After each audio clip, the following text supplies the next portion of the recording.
Grubbis can be found accompanied by his pet basilisk.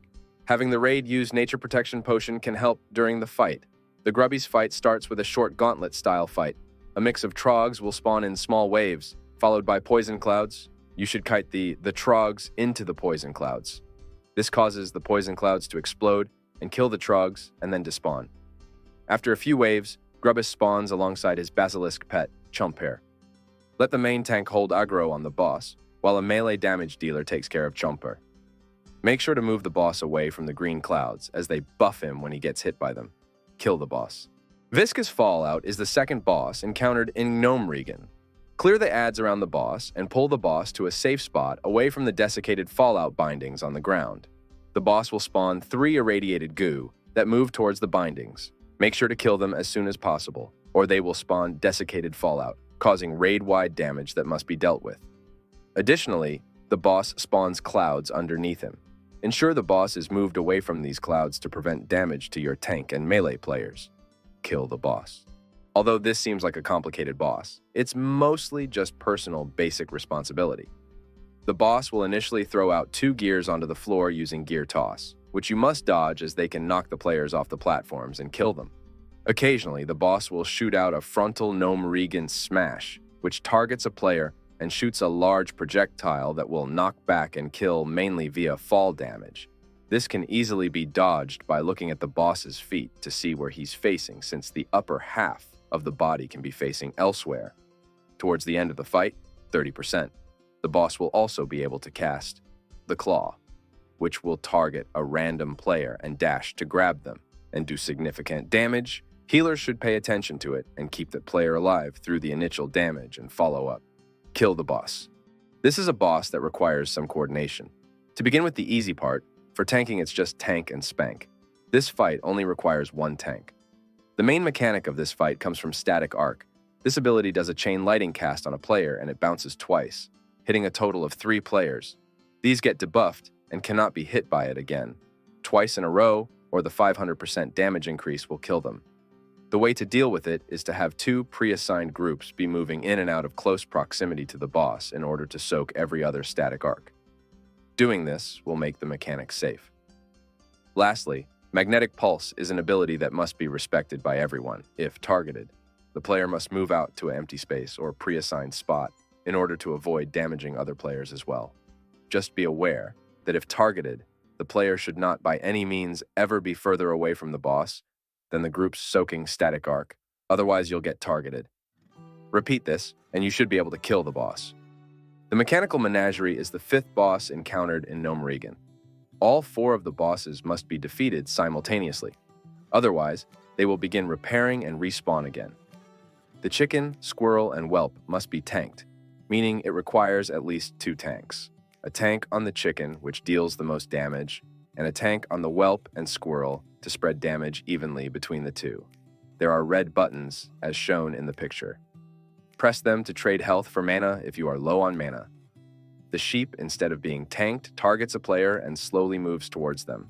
It must be kited, ideally somewhat near the other 3, but not close enough where it'll binary bleat silence the melee and tanks. Meanwhile, eggs spawn that need to be killed as soon as possible. If you manage to do this, you should be able to kill the boss. Mekgineer Thermaplugg is the 6th and last boss that will be encountered in Gnomeregan. This fight requires 2 tanks, as each phase has a different forced tank swap mechanic. Also, damage taken can be quite intensive, so more than 2 healers is recommended for first few clears, especially in less experienced groups.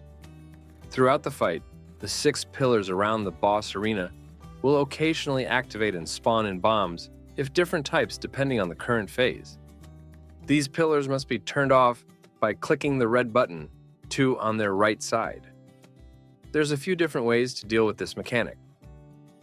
During the first phase, the fire boss will be stacking sprocket fire on the tank via either sprocket fire punch, furnace surge, and incendiary bombs, and on the raid through the latter 2.